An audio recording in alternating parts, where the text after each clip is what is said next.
Welcome to the main Slate Mashup, hosted by season-long DFS. I am Jamie, as always, and I am joined by Rich and Liam. Again, another full house. I think this is 4 weeks running, boys.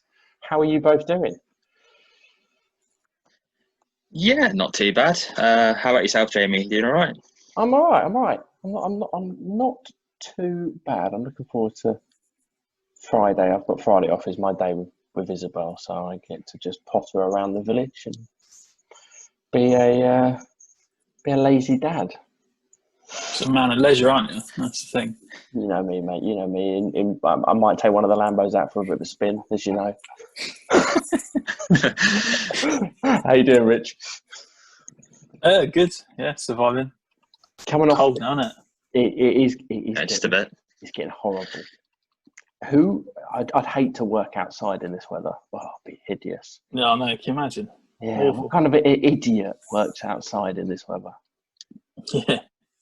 Well, no, definitely not me. I don't know who would do it. I guess if they did, it'd probably they'd probably be losing their hair and stuff. Just and maybe a Falcons fan as well. Yeah. Yeah, just glutton for punishment, really. I guess. I'd love to meet that brave person. I really would. Supporting a losing team right now. Rich, you're coming off another back-to-back strong performance in season-long DFS. It's not back-to-back.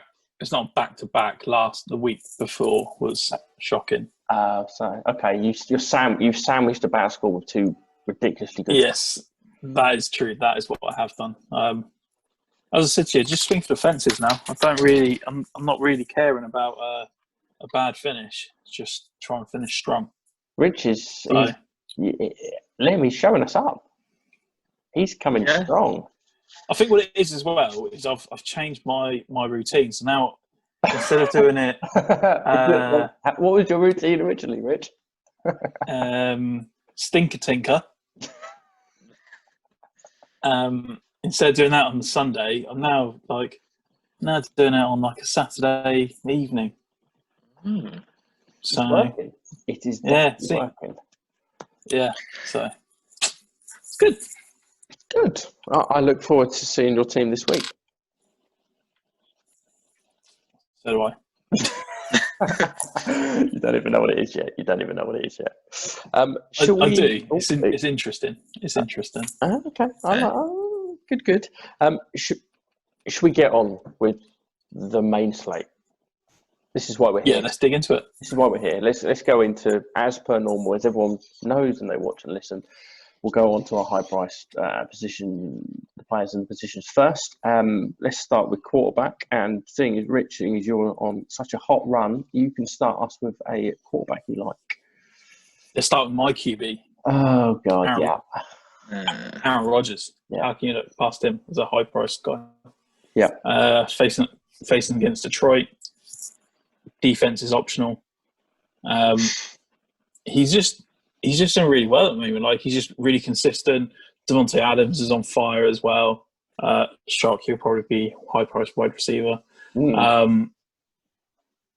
don't know what more I can say, really. It just seems like a smash play. I mean, Detroit seem like a team in turmoil. So I just want my Packers to go into Detroit, turn the screw, get the win, hopefully with off the back of Rodgers' arm. Well, I think with just having a look at Rodgers' past couple of games and DK points wise, you're getting from 25 to 30 points. That's kind of where you're looking at with Aaron. He's had one game week 9 over 30, and then it was week 4 against the Falcons where it was 32. Apart from that, it's literally 25, 26, 27 points. It's kind of, you just plug him in and you know what you're going to get. And at 7,500 going up against Detroit, and the matchup is pretty tasty. It's nice, mate. It's it's nice. What about you, Liam? Patrick Mahomes for me, 8100. To be honest, whenever I see Mahomes on the main slate, I just play him. It's got to that point now. He's only had, I believe, 2 sub 20 DK point performances this season, and I believe they're both against Denver. So basically, as long as he's not playing Denver, he's doing pretty well. And the last 2 times he's been on the main slate, he scored 34 points against Carolina, 35 against Tampa Bay. So Tampa Bay's no mug of a defense, quite frankly, and I think even no matter who he's playing against, even if it's Miami this week, I feel like he's always going to be in a shootout just because the team opposite him are going to really want to keep up with him and try and put up points. And I don't think he's missed all season really, so I'm happily having a bit of Patrick Mahomes in my lineups for sure. Do you think that Tua is actually going to be able to put up points on him? And it's for me, I think it's a valid question because I looked at Mahomes and I thought to myself, is this really even going to be a shootout? Is the Chiefs going to go 20 points ahead and then just coast? I don't know. It was something that came into my head with regards to it. Yeah, you've got I think Xavier Howard on the other side. Yeah. No, I think I'm not saying there's not going to be a turnover in this game because this Miami defense, I believe, has generated a turnover a ridiculous amount of times in a general streak. But no, I do think Tua will keep up. Maybe not keep up with Mahomes, but make it competitive enough to keep Mahomes on his toes in a sense. Last week we saw Tua really have his best game yet, and he seems to be growing into this offense. And there's a few drop passes from players like Jakeem Grant. If he had caught that, he would have a 300+ yard day for Tua. So yeah, I feel especially on the road, there's going to be enough points in this game where Mahomes can generate that value you need in your lineups. And I'm playing him. Yep, top priced quarterback at 8,100. I like your thinking there, mate. Well explained. Kind of maybe making me think otherwise on what I thought about Patrick Mahomes. I looked at the high price QBs, and you've obviously got the obvious ones like you guys have mentioned, the Mahomes and the Brady's. I could say Russell Wilson because he's going up against the Jets, but I just think that's a little bit easy. So I've got Tom Brady, 6,900 going up against the Vikings. The thing with Brady is he either lights it up or he's just a bit meh. He just 26 points and then mixes it in with 14 the week before that, and then 34 the week before that, and then 5 the week before that, 19, 30. It's very up and down. This Minnesota pass defense is not very good. Mike Lennon played pretty well against them and kept the Jags really in with a chance to win the game last week. Mike Lennon couldn't even polish Tom Brady's turd. Let's put it that way. I think Brady's going to have a great game this week. I really, really do. I think this is the first time all season he's been on my list.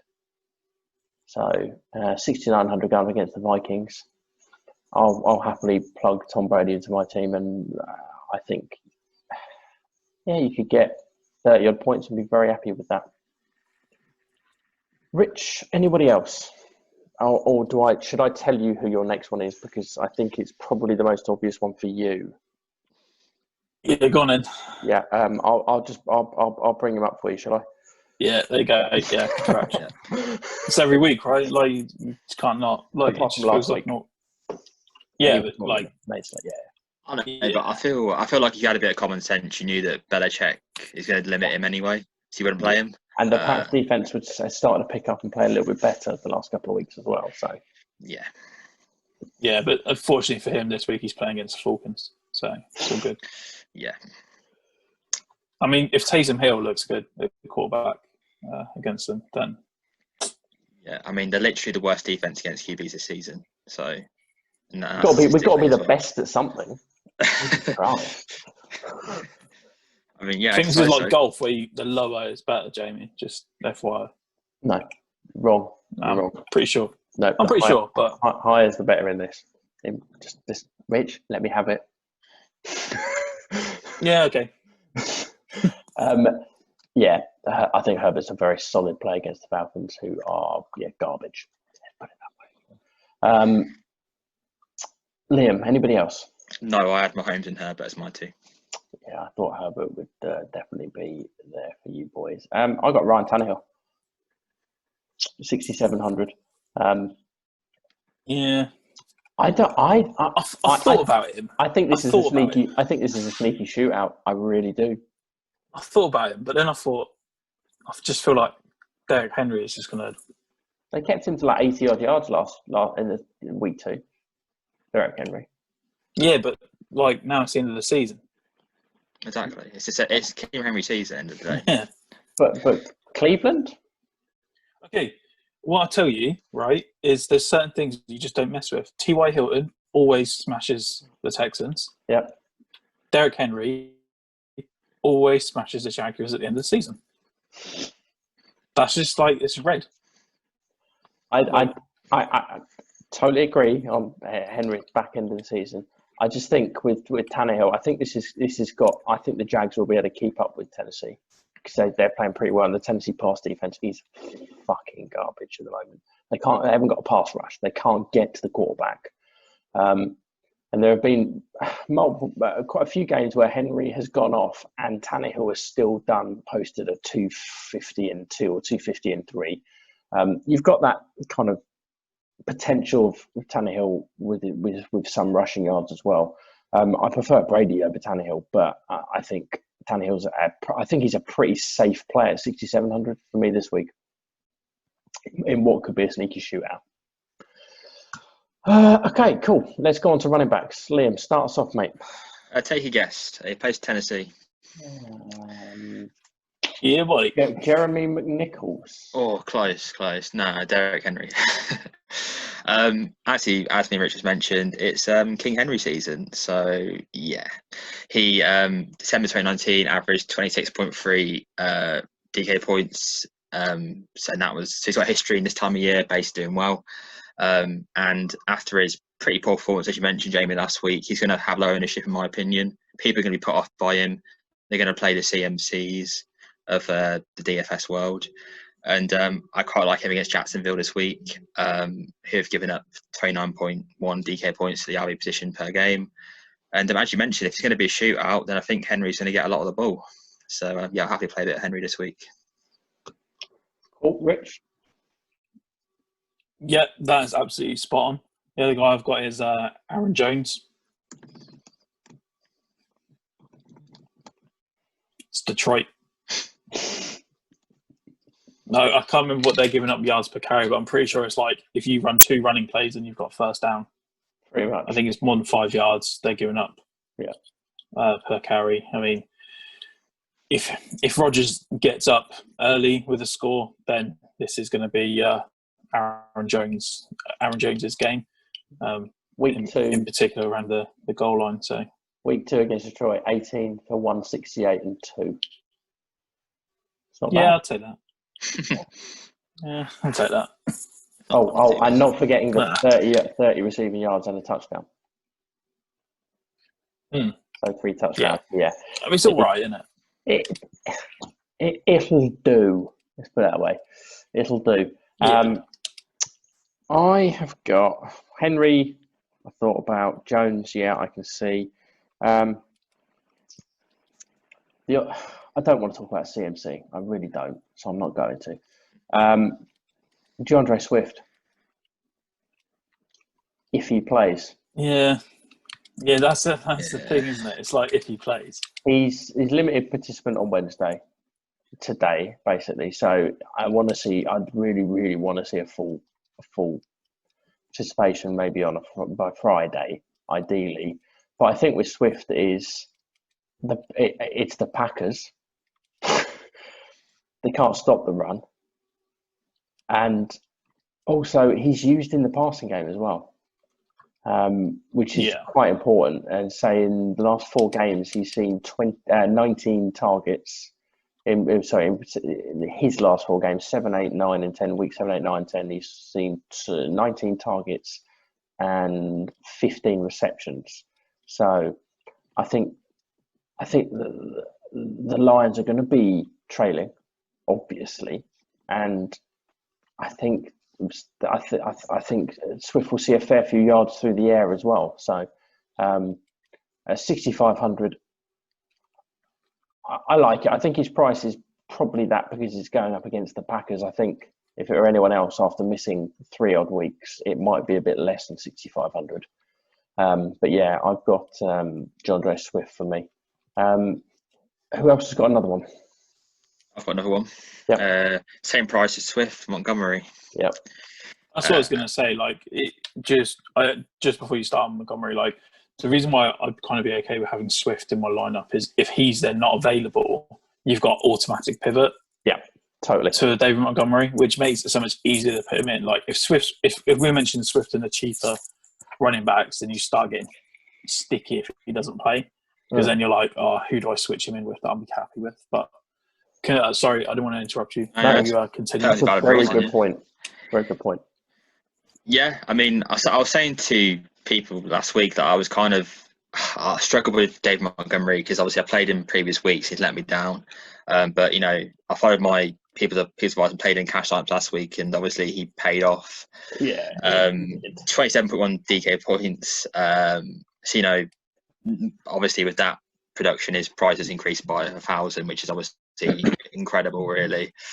But you know, the bell cow alert's kind of gone off. He got 100% of the RB touches last week.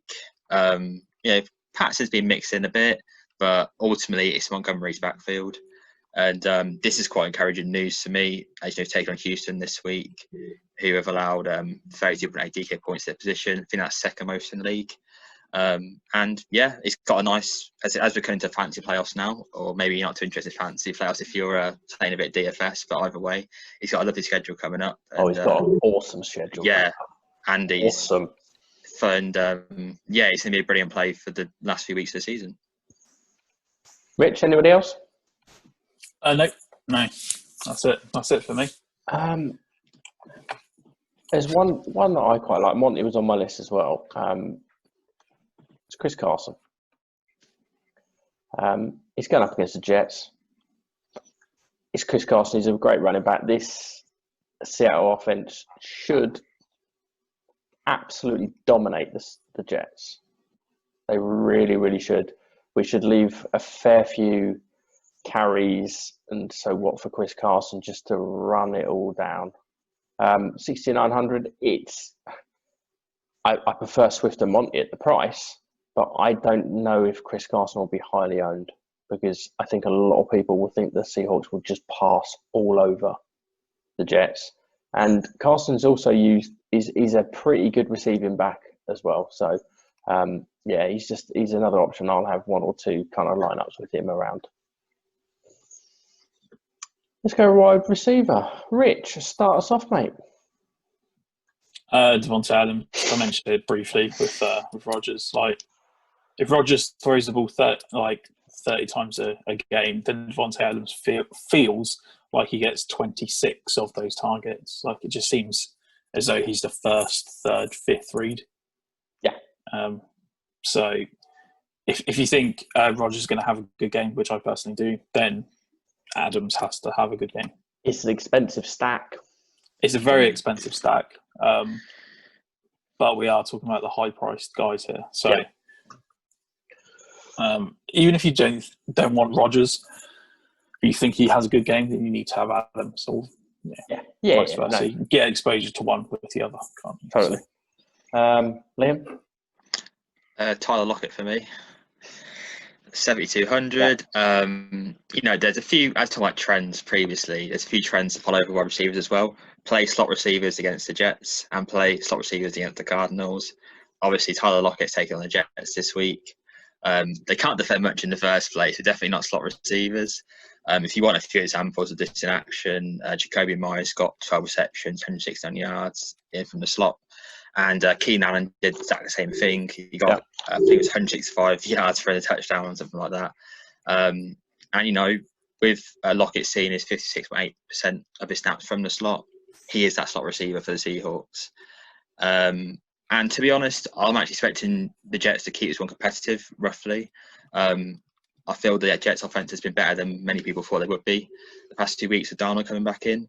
So I'm expecting Wilson, Lockett, and Metcalf, all those lots actually have to be a bit more competitive than maybe they think they might have to be. And obviously that leaves a lot more opportunities for Lockett to get the ball in an advantageous matchup.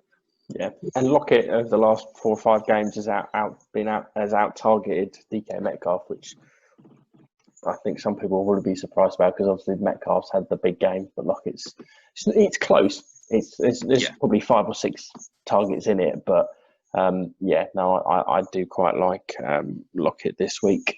I will go to. I'm going to leave. Rich, you've got at least one more, haven't you? Yeah. I'm gonna leave. I'm gonna leave him for you. Okay. Mike Evans. Yeah, I was tempted with Mike Evans. It kind of makes sense that you were mentioning him because you like Brady, right? So there was all this kind of everyone running scared of Mike Evans at the start of the season with Brady, when Brady was there, because Godwin's going to be the guy. He's going to steal the targets. Brady's not going to throw it to Evans. But as the season's progressed, Evans has kind of just basically gone, throw me the fucking ball. I'm the best wide receiver you've got. Just give it to me. In the last 3 weeks, he's seen 11 targets, 9 targets, and 9 targets, and 4 touchdowns. If they get inside the 5-yard line, you know where the ball's going. It's like with the Packers. You know it's going to Devontae Adams. With the Bucks, you're pretty certain it's going to Mike Evans. I really like him this week. As I say, I like Brady, so I'm obviously going to like his number 1 target in Mike Evans. So 6,600 going up against the Vikings. Yeah, I think it's a pretty fair price for me. Do you know what, Rich? Let me just grab your other wide receiver up for you. Is this the guy? Yeah. I mean, until further notice, just assume that if the Chargers are on the main slate, Herbert is a QB that I want, and Allen's a wide receiver that I want. I know that he didn't have a great game last week, but the targets were still there. So I'm not really worried about it, especially against Atlanta. Totally agree, mate. I do agree with the Falcons. He should have a massive bounce back game. This has got shootout potential. If we think the Chargers are going to do whatever they want, then shootout potential. This could be a really, really good game. We just got to hope one of the offenses, probably the Falcons, doesn't just shit the bed again. Yeah, it's more likely to be Falcons that shit the bed, isn't it? Let's be honest. Well, yes. Well, the fact that you boys have got the Chargers have got a pass rush with Bosa, who's playing pretty well at the moment. I don't think the Falcons, especially with the Falcons DBs, are playing so badly that we're going to be able to stop them. So, yeah, this could be. They could easily put 40 up on us. Just got to hope the Falcons might smash 40 back at them, but not so sure. Liam, have you got anybody else? No, I mean, you spoke about the shootout for Atlanta, LA. I was kind of looking at Calvin Ridley, but I think for me, the production is fairly consistent in terms of what he's been getting the past few weeks with Ryan. And obviously, it helps that Julio's back because Julio can draw coverage and, Calvin can get more open. So if you were looking for a potential, bring back on your Chargers stack, say you've got, Herbert, Allen, and maybe even Hunter Henry. You could go for Ridley if you wanted to, but I think, for the players around him, I think there's better options personally that I'll be targeting. Yeah, 7.5 is a steepish price, especially as being the wide receiver 2 on the team. I looked potentially at Adam Thielen, kind of bringing it back against Mike Evans. He's 7,000. The Bucks are stingier defensively, stopping the run than they are stopping the pass at the moment. So he's an interesting option. The other one is Amari Cooper. And I think I'm not a massive Amari Cooper fan. 6,500 going up against the Bengals. You got to hope the weather's not horrendous in Cincinnati. He's just been really solid the last 4 weeks, I'd say. 6 for 67, 7 for 81, 8 for 112 against Washington, a touchdown, and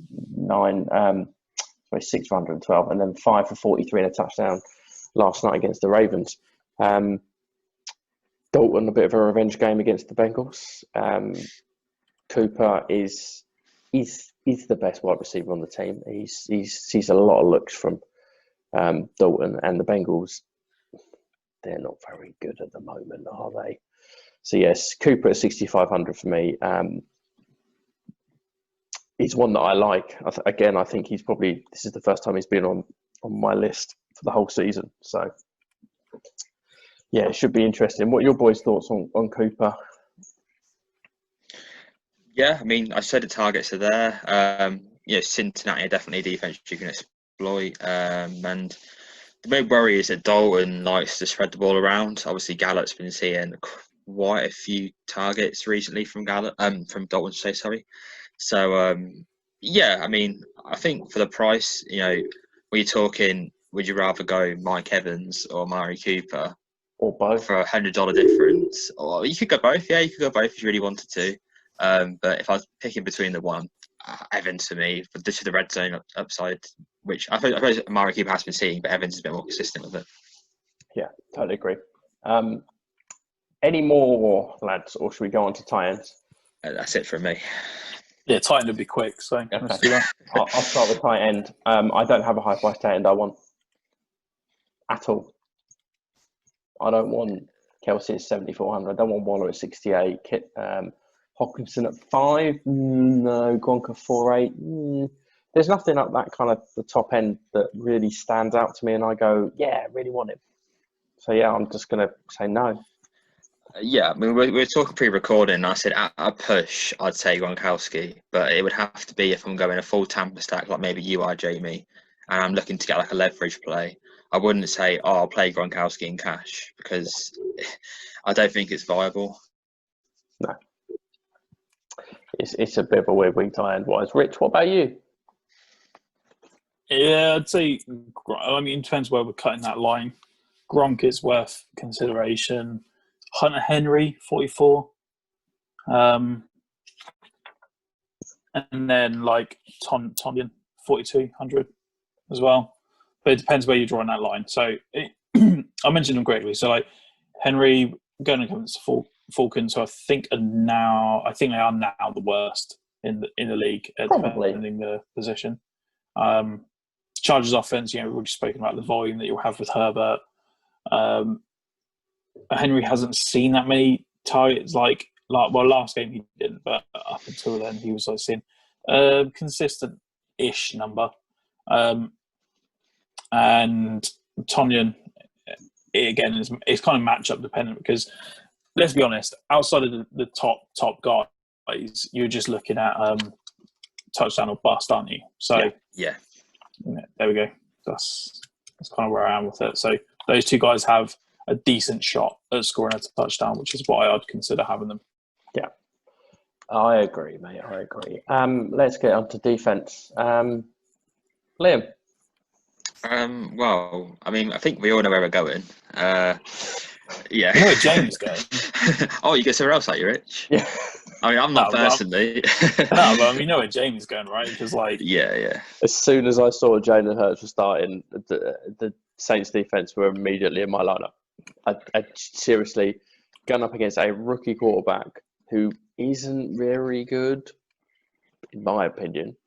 The Saints could have a bit of a field day, in my opinion. I reckon. I'm guessing you guys think the same.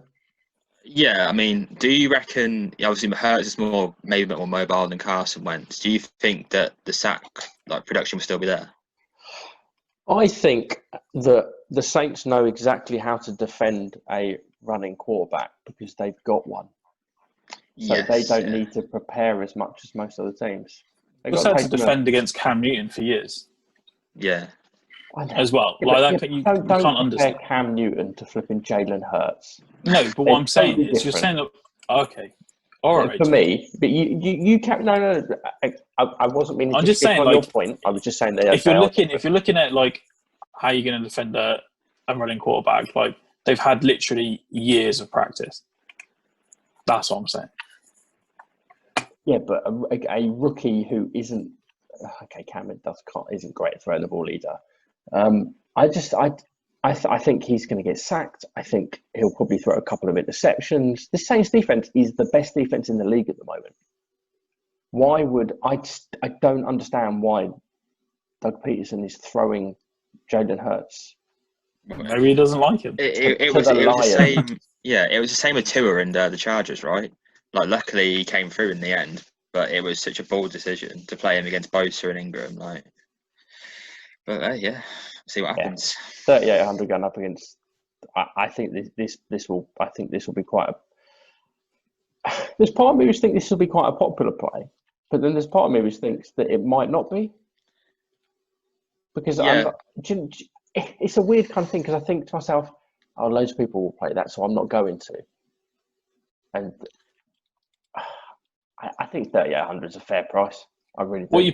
When you're saying that, what are you playing? Are you playing cash or are you playing tournaments? Because in my eyes, if I'm playing cash, I don't really care too much about the ownership. Because I'm just looking at like solid plays. Yeah, if I'm playing GBPs, then I'll mix it. Cash, you can quite happily have a couple of short plays in there. Easy. Yeah, it's easy. Yeah. I think for me, either way, the Saints, I'll play them with both quite happily. They're my only kind of high price defense that I like. Is it Rich? I'd probably. Who's got someone else?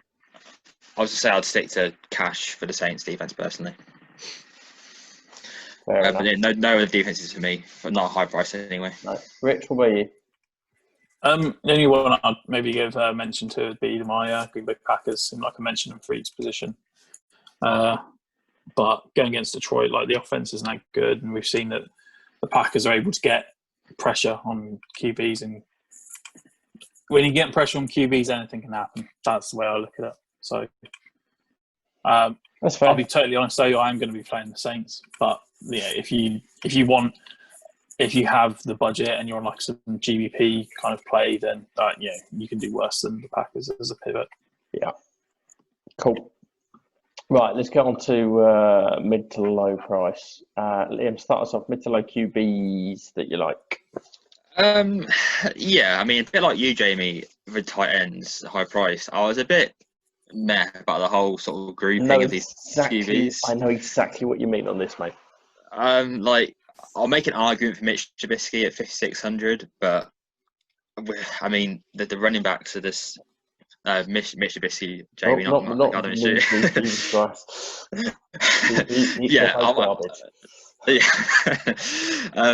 But the problem is with Trubisky is that his touchdowns are being stolen from him by people like David Montgomery. So you're instantly capping yourself to what? I mean, he got 14 points last week, and it's just not something I'm gonna. He played awfully last week, did he? No, he played okay. He did it right. I mean, but he needs touchdowns to make it viable. And that's the problem. He's not getting them. And I'd much rather pay up for a Herbert or even a Mahomes who, they're more money, of course, but they're going to give you the upside that you need to do well when your cash games are in your tournament games. So, I mean, that's the only one I could really make an argument for. Rich? Sorry, I phased out for a sec. Are we bothering you, Rich? You doing something else? Sorry. Do you even know where we are? I actually went to a low price QB. Yes. Oh, mate. Sorry. That's not a lot, to be honest, Rich. You can move on if you want. No, okay. So, who did you say? Trubisky. Trubisky. Mate, I'm just completely mind blank. Everything. Matt Ryan. Worth consideration, 5,700. We spoke about how this game might go back, and we didn't really want the exposure to the receivers because they're expensive. So the way I look at it, if I'm thinking it's going to be a shootout, that I can bring it back with Matt Ryan for 5,700. Yeah. That's uber cheap. I think if we think it is a shootout, then his price at 57 is cheap. Not cheap, but I think it's fair. If we think the Falcons are going to have to score points. It's a way of getting that exposure to those receivers without spending the money on those receivers. So it's quite nice, quite tidy, I would say. I agree there. I'm Ryan. There is one. If I keep scrolling down. No, don't do it. 5,100. It's horrible. It's Mike Glennon. He's played all right in the 2 starts he's had. He has 18 and 15 points. He hasn't shit the bed, basically. 5,100 in a game which I think Jacksonville will be able to put up points on Tennessee after seeing Baker Mayfield do it and the Browns. I don't think it's the worst play of the week. I'll just say that. I said it earlier. I think the Jacksonville will be able to put points up against Tennessee. Glennon, I think, would be serviceable for what you expect for a 5,100 QB for me. I'm guessing you boys both hate it. I don't hate it. I just think it's just air, better plays. Like, I actually have a second QB who's cheap, like Andy Dalton, 5,500. Like, I'm spending 400 more, but I feel like I'm getting a much better much better player with that. I can see where you're coming from. I really can. I don't know. Just look at that fiery red hair and that smile staring at you. Yeah, but looking at against Cincinnati, it's like a revenge game narrative got written all over it. Did you literally see what Baker Mayfield just did to the Titans defense, who don't have a pass rush and cannot defend the pass? Yeah, you also seen that Mike Glennon is. I think you made the point earlier that he couldn't lace up Tom Brady's boots. Yes. and now you're like, stick him in your lineups. No, I'm saying if you want to spend down on QB, then I'm more than happy to. Fuck me, find Fitzpatrick, who isn't even going to start. Nick Foles, who isn't even going to start. He's more expensive than Mike Glennon. Yeah. You could say Drew Lock. I could say Drew Lock, but Drew Lock's garbage.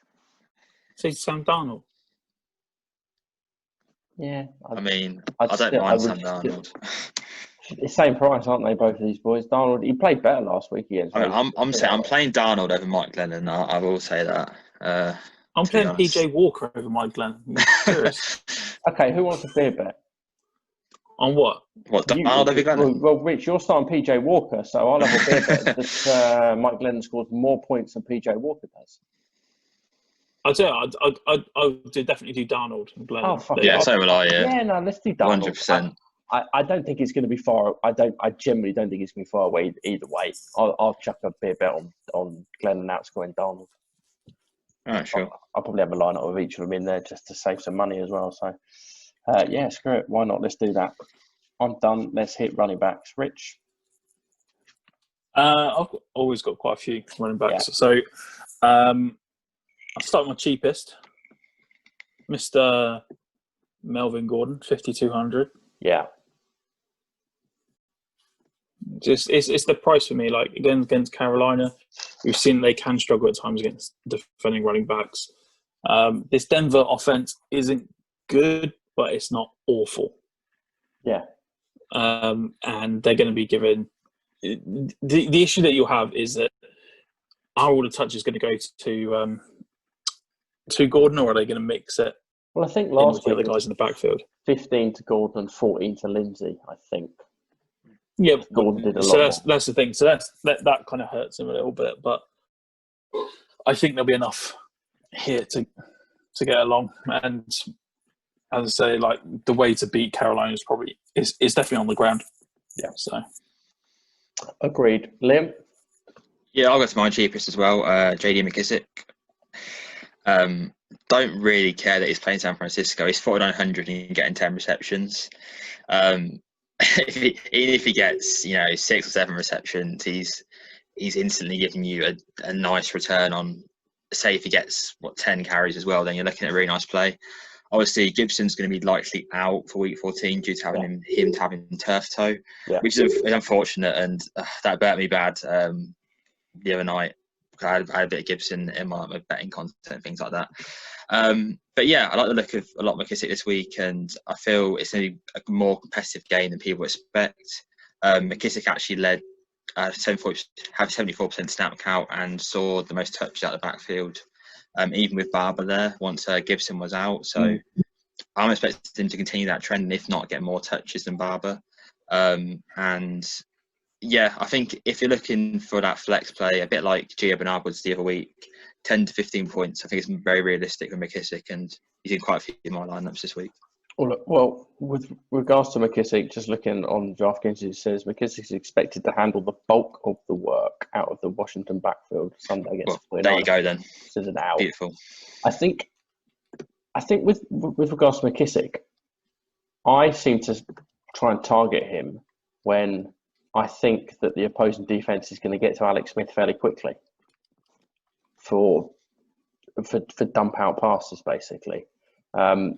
Pittsburgh, they're a very good defense. You can got to Alex Smith fairly quickly. So 10 targets. This 49ers defense is a talented defense.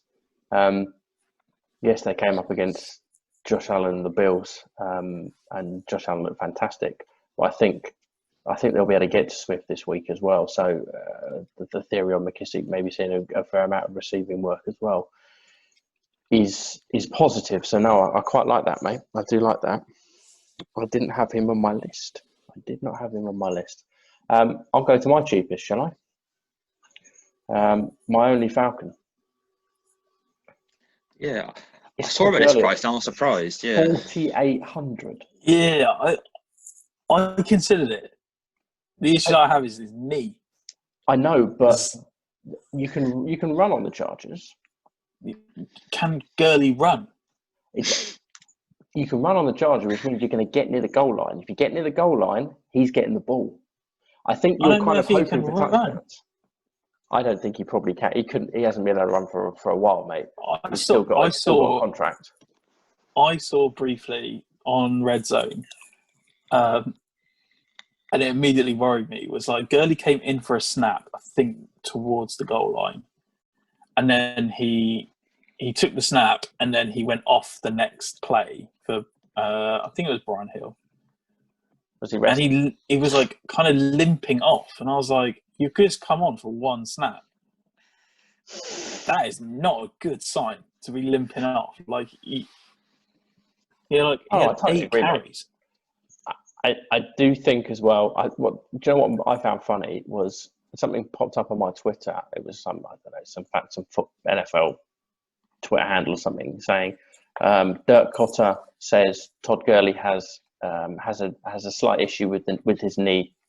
It's like, well, yeah, no shit. Does he have a slight issue? It's called arthritis. It's more than a slight issue. But I think with the price on Gurley at 4,800 it makes you stop and properly think about it. And the realms of possibility, 2 touchdowns. He could quite easily get 2 touchdowns this week. The problem is it might only be for 4 yards from 17 carries. But I think at 4,800, it's a real gamble. You just don't know if he's going to see a lot of the ball. That's the issue. Rich, next one, mate. I'll leave the Dolphin because I reckon Liam might mention him. So I'll go Jonathan Taylor, 5,800. Did you have a bit of a toss-up between him and Hines, or were you quite confident in Jonathan Taylor being the guy over Naheem Hines? Taylor seems to me as though we've spoken about it before. He seems to get the first shot, and actually, it seems as though he got the first and then third shot. It seemed like he kind of got taken out of the game mid-game. Hines went in, and then Taylor went back in. Well, that's how it seemed to me. Yeah. This matchup is pretty good as well against Raiders, who we've seen, are not they're not a great defense at all. So I'm quite happy putting him in. I mean, it's a little bit more expensive. Like, if you're asking me who would I prefer, Taylor or Gordon, I'd probably prefer Gordon for the price. But yeah, Taylor has some value here. So Yeah, no, I do quite like Taylor this week. The reason I asked about Hines is because I was umming and ahhing over which, and Hines I think has seen a few more goal line carries than Taylor has recently, which is a bit puzzling. Thing is, Hines is a smaller back. yeah, I mean, he's 5,200. Can we just? There was a moment in that game as well where I think they needed they were 4-on-1 or 4 inches. Jonathan Taylor, they're like, should we put in the guy who's like built like a bit of an outhouse? No. Put in Naheem Hines, and then we'll just attempt to run it up the middle with the smallest back that we have. He might fit through the little gaps. It doesn't matter. Like, just use Jonathan Taylor as a wrecking ball and then get through the gap. Like, that small gap becomes larger. Like, just terrible play call. But I'm right in thinking, and I think a lot of people forget this, that the Colts drafted Hines in the second round too, didn't they? I think Hines is a second round back as well, so he's got a fair bit of pedigree.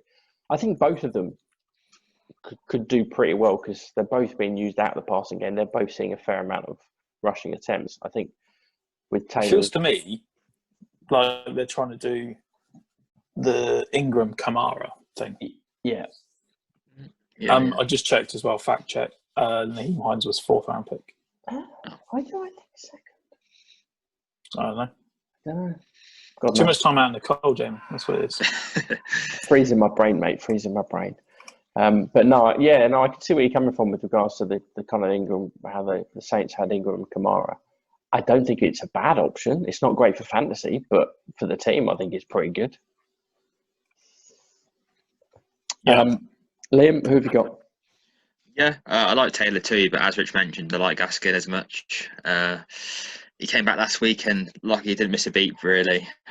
23 touches. I think it was 70% of the RB room touches. Obviously, he had Lynn Bowden and Laird behind him, but he only got like 5 touches each, I believe. And yeah, I think this defense is going to need to find a way to beat KC, and it could be through the run game. You know, I believe KC aren't the best defense against the run. They never have been the past few years. As Jamie's kind of pulled up for me, yeah, exactly. They ranked 27th against rush defense in the league. And yeah, I think for the price, you know, if you're looking for that sort of mid-range RB, Gaskin is decent, and he's actually getting some pass catching work still, which is nice to see. So yeah, nice mid-range RB for you right there. The thing with Gaskin is, I think he's got a fairly safe floor, but I don't think he's got a very high ceiling. You know what the thing is with Gaskin? He gets the red zone carries, but he really struggles with getting it in the actual end zone. Like, I think last week he had something like 6 red zone carries. And I remember we talked in a previous episode, Jamie, how he's going to have that boom week where he gets 2 or 3 touchdowns. It's just trying to predict that week, which is, I mean, it's hard. It's a difficult task for sure. But I think, as you said, with the floor he's got, you're not relying purely off those carries like you are maybe for Jeff Wilson, for example. So yeah, I mean, I think he's a great player, and if you can catch up on the upside when he does eventually have a big game, then you're laughing pretty much. Okay. I've got one which I think is an interesting. I can find him. How am I going? Kenyon Drake, 5,500 going up against the Giants, and the Giants defense, which is playing really well at the moment, actually. Chase Edmonds has just petered out. All of that Chase Edmonds it's petered out since Kenyon Drake's got back. He scored 4 touchdowns in the last 3 weeks. He's seen targets in the receiving game as well, 5, 4, and 3 the last 3 weeks. I don't think Murray's fully healthy yet. I think that the Cardinals may lean on the run game a bit more this week. And if the Cardinals get near the goal line, it's at the moment with Murray not looking 100%. This is Kenyon Drake's area.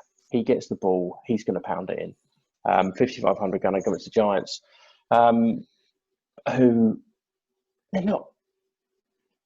What it says 96.7 rushing yards a game, ranks number 4 the Giants. I'm playing this on.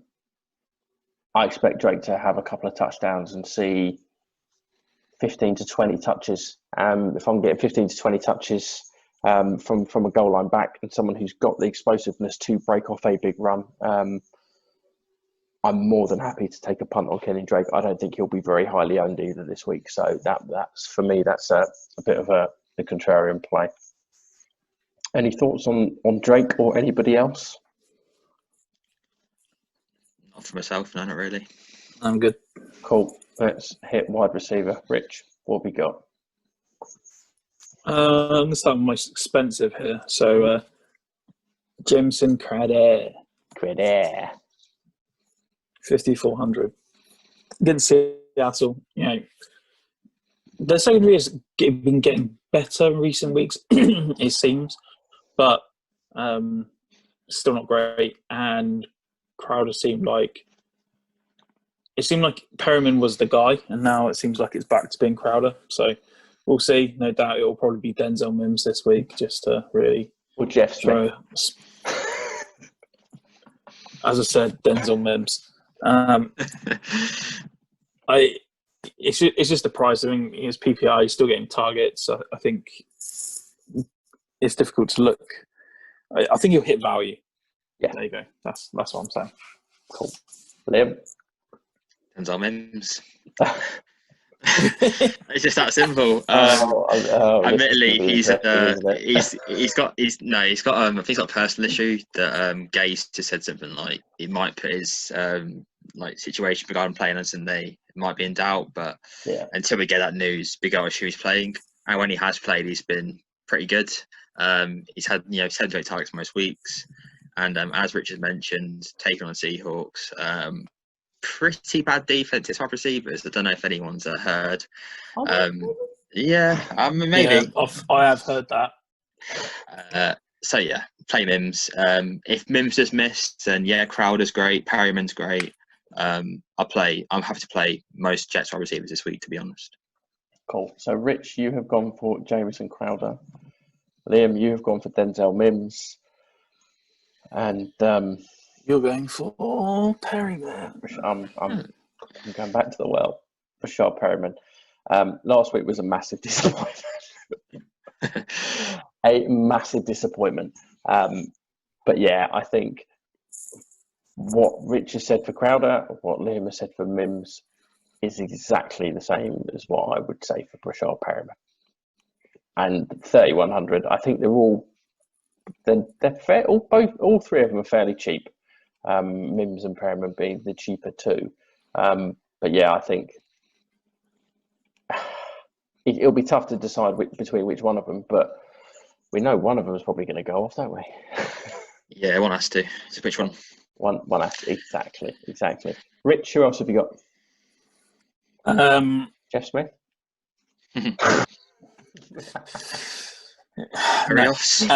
CeeDee Lamb. I mentioned before, I think Dalton will probably have a good game. In which case, CeeDee Lamb has an opportunity as well. I know you said that Cooper's leading the leading team in targets and stuff, but it's close. It's definitely close. Lamb's still doing well, and if you're getting the secondary coverage in from Cincinnati secondary, it's gone well for you. So that's kind of it. I think I said before, I think this has got revenge game all over it, and Dalton's going to go in there and he's going to be like, "You wanted to select a rookie. This is what I think of you." That's a fantastic impression of Andy Dalton. I think you got the accent spot on. I've been working on that for weeks in the anticipation that it was going to happen. So it paid off. All that hard work paid off. You are welcome. Liam, who have you got? So Jamie, you mentioned your liking of Mike Glennon. Well, I'm going to go with Colin Johnson, 3,600. Oh, great pick. Yeah, I think I tell you what, I was kind of just scrolling down the wide receiver list. I thought, Colin Johnson. Yeah, I like a bit of him. Yeah, obviously, past 2 weeks, I've seen a really nice, consistent target share from Glennon. Yeah. 8 targets week 12, 6 week 13, Yeah. and 4 receptions each week. And he's just a deep threat. He's just DJ Chark 2.0 pretty much on the other side. And, you know, as Jamie's mentioned, quite a fair bit taking on Tennessee. Not a good defensive wide receivers. 43.5 DK points per game given up to them. And, yeah, love Colin Johnson. He's in quite a few lineups pre-top first look lineups, yeah, for sure. I had Colin Johnson in a lot of lineups last week. And oh, nice. Yeah, and I think I had in the SLD lineup, I think, quite possibly. But yeah, no, I really, really like Colin Johnson this week as well, mates. That's very, very nice. Colin Johnson, Perryman. Tim Patrick. 4200. Yeah, no one I like, yeah. Yeah, going up against the Panthers. 2 touchdowns last week against KC, 4 receptions or 4 targets, 44 yards. He's just pretty solid. And 4,200, so what, 20 points against KC, New Orleans, I think we can just forget that game. Yeah. That doesn't count.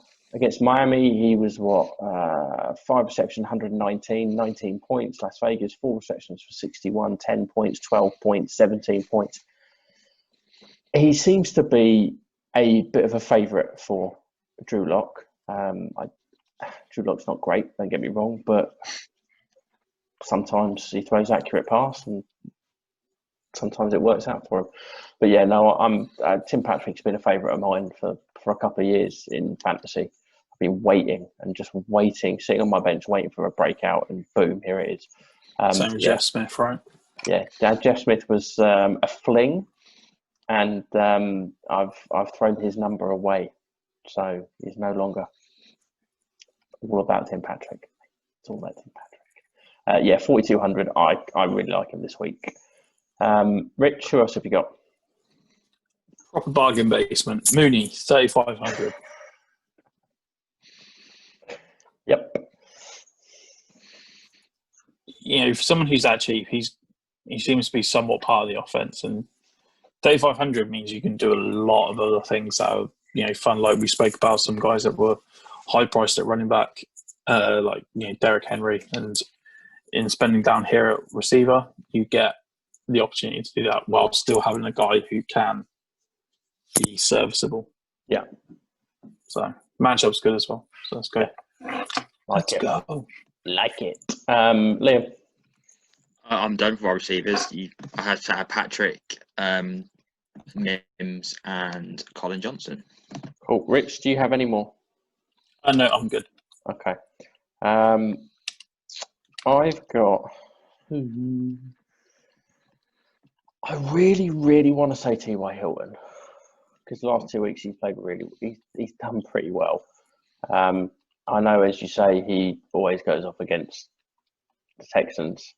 Against Tennessee, 4 for 81 and a touchdown. So 18 and 28 points last couple of weeks, 5,100. I don't mind. The other one is Corey Davis. Yeah, don't mind that. He's really stepping up this year, massively stepping up. I think it's a contract year, isn't it? Shocker. Yeah, it's always weird, that, isn't it? Like, yeah.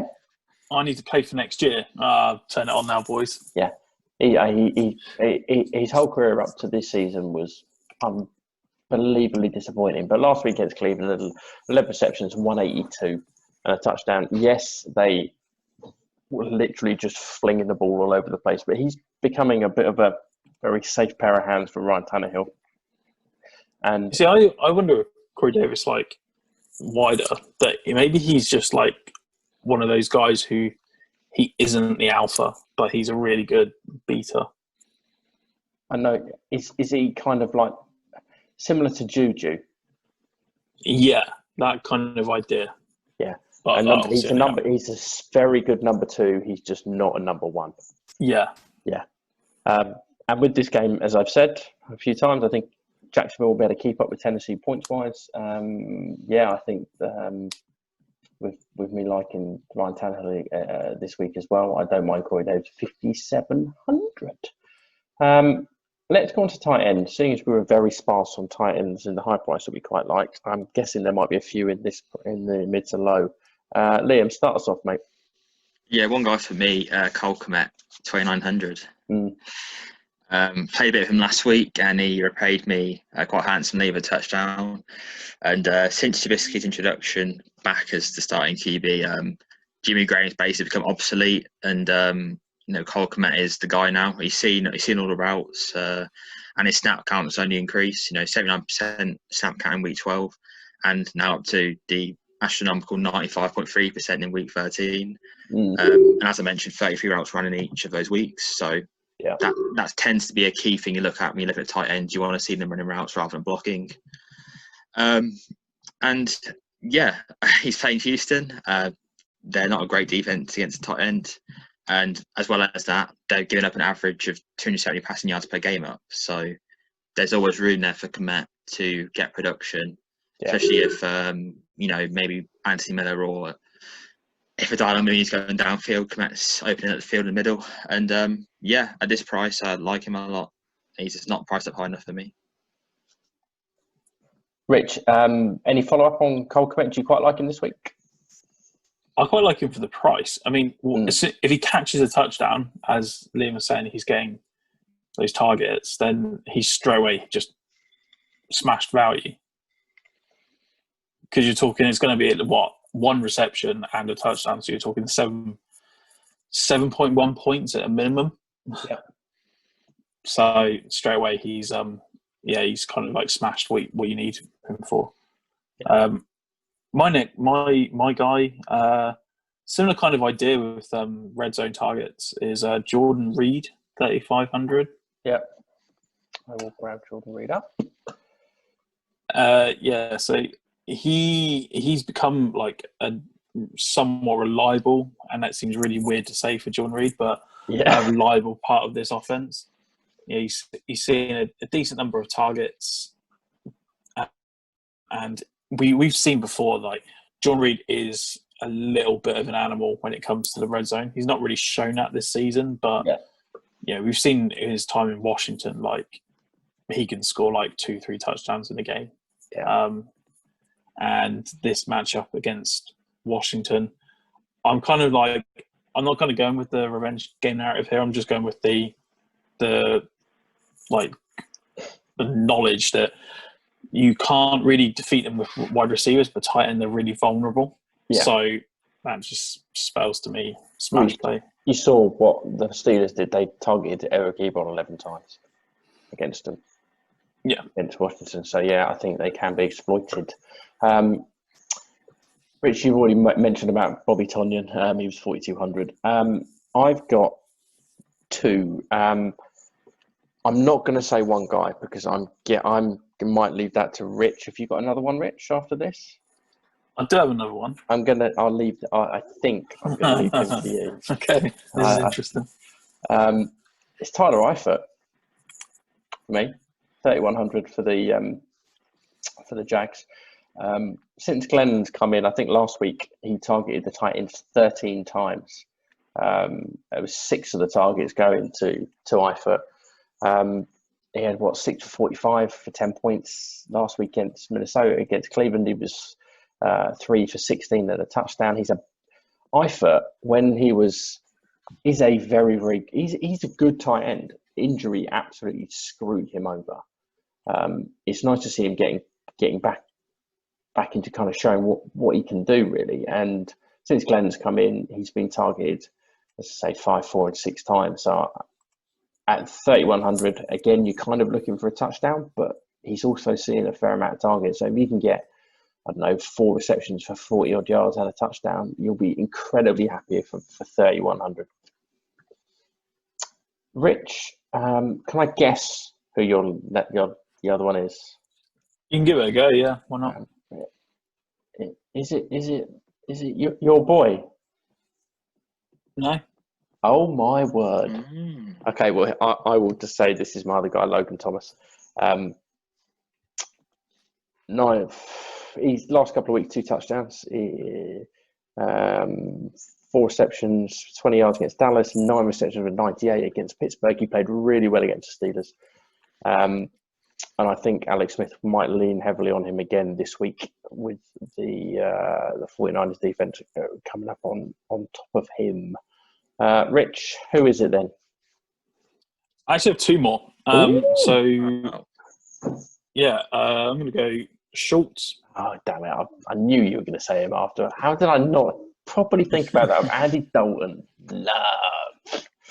I mean, what I say is, I think this, when we talk about stacks, I think you probably know one of mine is going to be like this Dallas trio. Really? I feel like one of yours might make me throw up. Oh, I've got one that you're going to go. Oh, it's mwah. So Schultz. I just think that this game's going to see a lot of movement through the air, and Schultz is seeming like they're using him in the red zone quite a lot, and we've seen the Bengals have given up points to the position as well. So yeah, it's one of those things where I'm just looking for a touchdown, and he has upside there. So cool. Who's your other guy? Hayden Hurst. 3,700. Yeah, 3,700 gives you more exposure to that Falcons. At least he's not playing New Orleans again. No, that's a positive. That is the positive. I mean, it's not without risk. I mean, I'd much rather have Schultz or Reed, or in fact Cole Kmet, who's 1,000-ish. Yeah. 1,000-ish less. Yeah. So I'd much rather have one of those, but he's worth considering. Like if you're playing a lot of lineups and GBPs, then he is worth considering in this matchup. So cool. Liam, have you got anybody else? No, I commit, and then obviously you mentioned Tonyan already. So yeah, that's it for me. Cool. Defense, Liam. Carolina Panthers for me, 2,900. You mentioned about the Saints being the informed defense. Well, Carolina's on par with them for me. Last 2 weeks I've played 17 and 19 DK points, and obviously they're coming off a bye, so they're going to be nice and rested. And they're taking on Drew Lock and his Denver offense, which is turnover prone to say the least. Yeah. Lock's through 13 interceptions in 9 games this season, which is a lot. Denver as an offense are actually allowing the second most fantasy points to defense this season, and 12.5 per game. Okay. And funnily enough, only Dallas beat that by allowing 12.8 per game. I think with the Carolina Panthers here, if you want to pay up to the Saints, I think they're the perfect pay now in terms of getting a nice value for their cost. Lovely. Rich, where you at? I've got Washington, 2,800. I'll find them. 28. Like football team. Washington. Not Washington, it's WAS. WAS.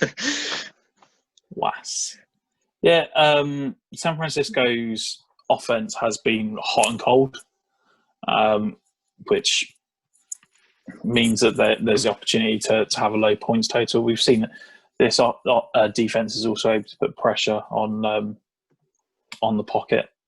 So Nick Mullins does like to throw a pick or two.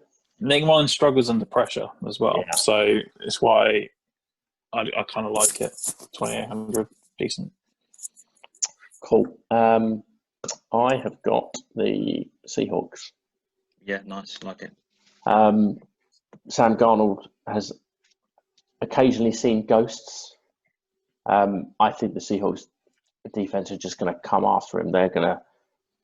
I said a couple of weeks ago that the Seahawks defense had started to play a little bit better, and it seemed as if that they were going after the quarterback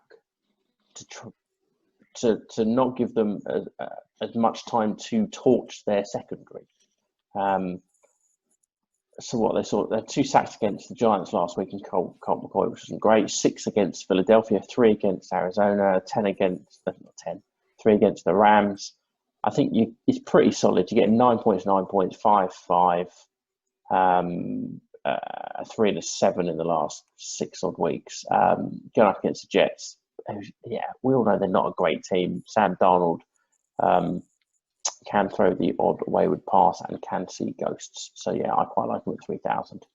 Liam, anybody else?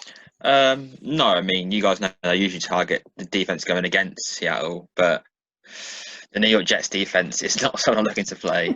So no, not for me, thank you. They played all right recently. 5, 9, and 8 points the last 3 weeks. Yeah, but I know they sacked their coordinator and that, but I can't. Even I can't play him that price. Rich, anybody? One for me, Bucks. 2,900, slightly more expensive than Washington. Yeah, but it's difficult because this one to me feels like a riskier play as well than Washington, because Kirk Cousins could just have an efficient game, but we've seen it. The Bucks are really good against running backs, which means they could stifle the Vikings offense and start putting Kirk Cousins under pressure, much like he did with Aaron Rodgers back in week 5? 6, nearly that, where they had just, they made Aaron Rodgers look uncomposed. Yeah. So if they can get some pressure early on Cousins, then we could see a decent score here. Cool. I've got one more. I'm surprised none of you boys mentioned it, actually. The Giants, 2,600, facing Kyler Murray and the Cardinals. They've played really well this season, the Giants defense.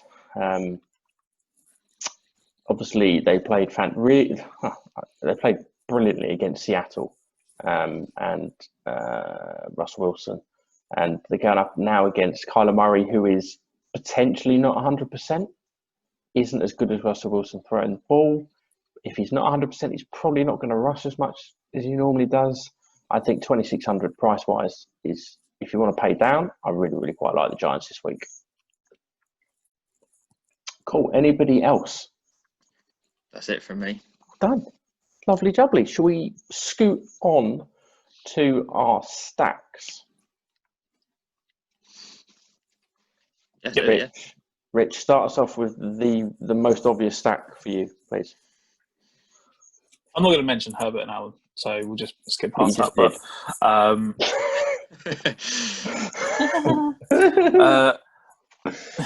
So I'll go for my Green Bay stack, which is Rodgers, Adams, Tonyan. It's pricey, comes in at 21k. It is pricey, but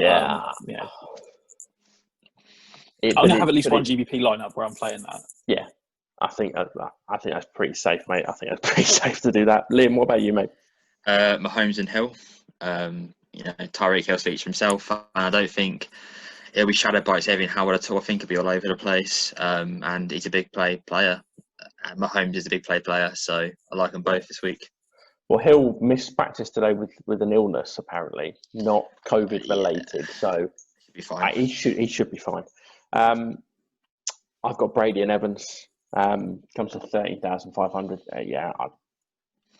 I really like both of them this week, and I don't mind stacking them together. Rich, give us your next one.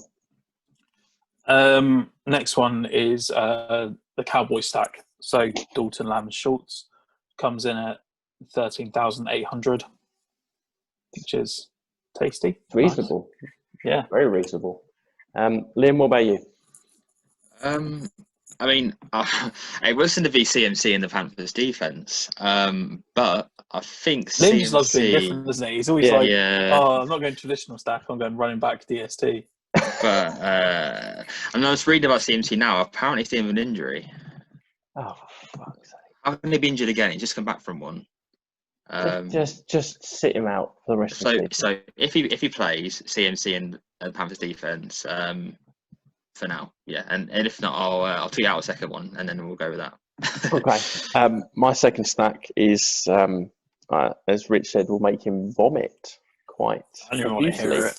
It's the stack of Mike Glennon, Colin Johnson, and Tyler Eifert, Beautiful. And for 11,800. it gives you so much to build around. 11,000, like literally, right? So let's just put that into context. Devontae Adams costs 9,300. I know. Exactly. It's ridiculous. I just feel so unwell that you said that. It's ridiculous, isn't it? 11-8 for Glenn and Colin Johnson and Tyler. I will definitely have a lineup with that. Most definitely. I just feel a bit sick now. Is anyone? I've got a third one, and it's a pretty obvious one, but I've gone a bit mental on it. You could quite easily stack Russell Wilson, Chris Carson, Tyler Lockett, and DK Metcalf for 30,400, and then bring it back with Rashard Perryman. I mean, it's a strategy. Yeah. But I actually did a lineup It's a choice. I put a lineup with this in. So you could go Wilson, Carson, Melvin Gordon, DK, Tyler Lockett, Colin Johnson, Tyler Eifert, T.Y. Hilton, and the Giants DST. I genuinely don't hate that. I mean, I don't like T.Y. Hilton personally, but I mean, he's I not don't hate it. Okay, what is he? Was he 5,100? You could put in Tim Patrick. You could put in Tim Patrick, J.D. McKissick.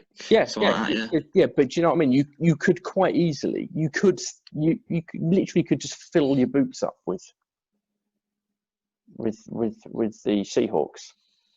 Yeah, and I don't hate that lineup. Again, Wilson, Carson, Lockett, Metcalf, 30,400 is a significant amount of your budget, but there's enough value plays to be able to do that, which kind of intrigues me. Hence why I had a little play around. If you boys got any others? No, not from me. No. Okay. Play of the week. I will go first. I could quite easily say the Saints DST, but I don't particularly want to do a defense as my play of the week. So I'm going Colin Johnson. Nice, I like it. Bold. At 3,600, I think the price. I think he could do really not. He's not going to get you 20 points, but he could get you 12 to 15, 12 to 16. And I really, really, really like that. Hopefully, it goes a bit better than my 3,900 Rashard Perryman player of the week last week. Let's put it that way. Definitely. Didn't go well. Liam, who's your player of the week? Tyler Lockett, 7,200. Explain the matchup against the Jets. Yeah, just play him. Yeah. And Rich, is it a Packer or a Charger for you?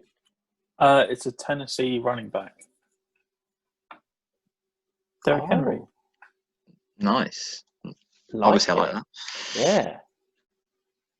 We've really gone two ends of the spectrum, haven't we? Price. Rich is not fucking around. Just give me Derrick Henry. Yeah, give me Derrick Henry. I'll work the rest out. There you go. Love it. Okay, Rich. Bust of the week. Dalvin Cook, 9,400. Yeah.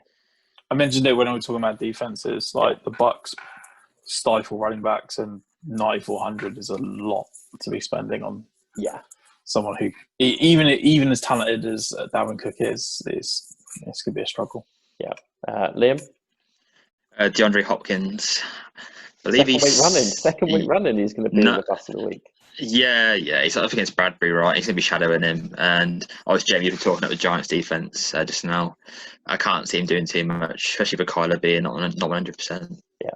I've gone with, for me, just the ridiculously obvious one. My bust of the week is Miles Sanders, 6,200 going up against the New Orleans Saints. He's just not being used. And I don't understand it. I think he's hit 3 times value once this season. Once. Also, that New Orleans Saints defense, even if you didn't have questions at the quarterback position, is mean against running backs. Yeah, they are very, very good. Yeah, I'm sitting Miles Sanders in some playoff matchups this week. Yeah, I am as well. Yeah, and it's not very nice when you've got Miles Sanders and Josh Jacobs on your starting running backs, and you're having to sit both of them because Jacobs probably isn't going to play. That's why that CMC news was kind of, that's interesting because I've got my Davis in there. Ridiculous. So I kind of need my Davis to do something. Should we get onto our lineups? Yeah, let's do it. Same as normal, position by position. Rich starts off with your quarterback of the ginger kind. That's exactly it. Andy Dalton. Andy Dalton. What's his price? 5,500. Cool. Liam? Patrick Mahomes, 8,100. I've got Tom Brady at 6,900. Rich, your QB, your running back one. Derek Henry, 8,700. Oh. Liam? Derek Henry. Oh, shit.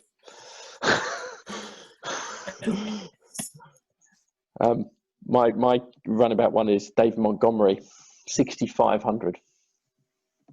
Rich, your running back two. Aaron Jones, 7,600. Wow, you have really piled the money in your running backs there. I like it. Liam, who is your running back two? Miles Gaskin, 5,600. My running back two is Jonathan Taylor at 5,800. Rich, your wide receiver one. Yeah, that's where it gets a little sketch. Devontae Adams. Jameson Crowder, 5,400. Like it. Liam. You think yours is sketch? Mine's even more sketchier. Tim Patrick, 4,200. Holy shit. I think, wow, okay. My wide receiver one is Amari Cooper, 6,500. He's going up against the Bengals. Rich, your wide receiver two. Then that same game, CeeDee Lamb, 4,800. Stacking him with Red Rifle. Andy Dalton. Liam, who's your wide receiver two? Denzel Mims, 4,100. My wide receiver two is my stack with my quarterback. It's Mike Evans at 6,600. Rich, your wide receiver three. Mooney, 3,500. Mooney. Liam? Mooney. Colin Johnson, 3,600. Yeah, mine's Colin Johnson, 3,600 as well. Rich, your tight end. Schultz, 3,500. I just figure I'll just, balls out, stack it. Love it. Liam? Cole Kmet, 2,900. My tight end is Logan Thomas at 3,300. Rich, your flex. David Montgomery, 3,500. 3,500 for David Montgomery. 6,500. I wish he was. I wish he was. I looked at the wrong line. I'm an absolute mess. 6,500. Liam, who's your flex? Christian McCaffrey, 9,200. Oh. He's gone for the CMC Derek Henry stack. Well, not stack, but you know what I mean. Wow. Like it. I like that. My flex is DeAndre Swift, 6,500. So hopefully he plays. My defense is New Orleans Saints. Rich, who's yours? Saints. Liam? Panthers. Yeah, you couldn't afford the Saints, could you? Nope. Well, actually, I was close, I was close, but no, I can't afford them. I've still got 700 left. I've got 500. Yeah, so far, 700, yeah. Like it, boys. That's some good. That's interesting. I think this is going to be a good one. It's going to be nice. Flipping CMC and Henry. Wow. Well, I'm 5-2, aren't I? And these head-to-head, so... Exactly. I had a lineup last week of Derek Henry and Dalvin Cook. That worked out well. Yeah. Said no together. It's a great success. Vomit. Where can we find you, boys? Rich, where can we find you? At Rich King FF or at KFancy_sports. And the website? KingFancySports.com. Yeah. Liam, where can we find you, buddy? Yeah, at Dolphin Abroad on Twitter. And your website? Seeing as you did it last week, I'm going to let you do it this week. No, I thought wait this week. The Dolphin Abroad at WordPress.com. Lovely. You can find me at Jamie_Byrom, BYROMKM at the end, which is my personal handle, or at Season Long DFS for the Season Long DFS competition on Twitter. Our website is seasonlongdfs.co.uk, or is it .com? I can't remember. It's one of the two. It's .com. It's .com. Pretty sure it's .com. It is .com because I didn't want .uk. Thank you. Yeah, .com.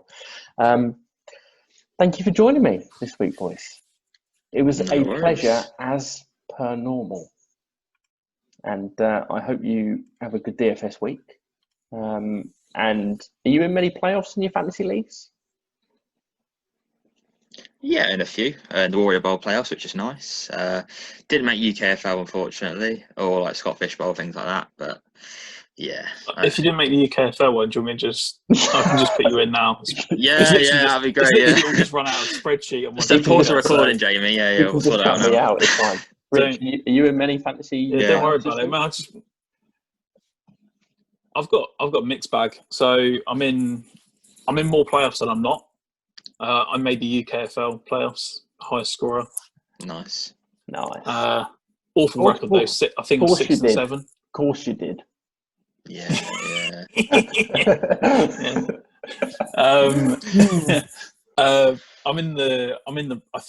think I'll probably be in the playoffs, depending on the tie breaking, for my home league, which is actually like a league that I spend a disproportionate amount of time on, because when I lose, I just get so much abuse. So that's good as well. Yeah, I think Rich, are we playing? No, we're not. I thought we had in one league we were going up against each other in the playoffs. We're not. How disappointing. No, we'll just have to meet in the final, mate. We'll just have to meet in the final. Mate. Yeah, easy. Which league's that? It's the UK Industry League. You know, the NFC, the one that you beat me by 3 points 2 weeks ago. You had a great end I think the last game of the week or something, took you over the line, and you bastard. It's about how you finished, James. I know, but we both finished on 7 and 6, so it doesn't really matter. We're both in the playoffs. I scored more points than you. You're probably going to go further than I am, because I don't particularly like the team. Enjoy the weekend. Enjoy the football. Enjoy the DFS. Enjoy the fantasy. I hope you win all of your playoff games. And I will catch up with you boys this time next week. Yep. If I'm lucky. All right, boys. You take care. You too. Bye-bye.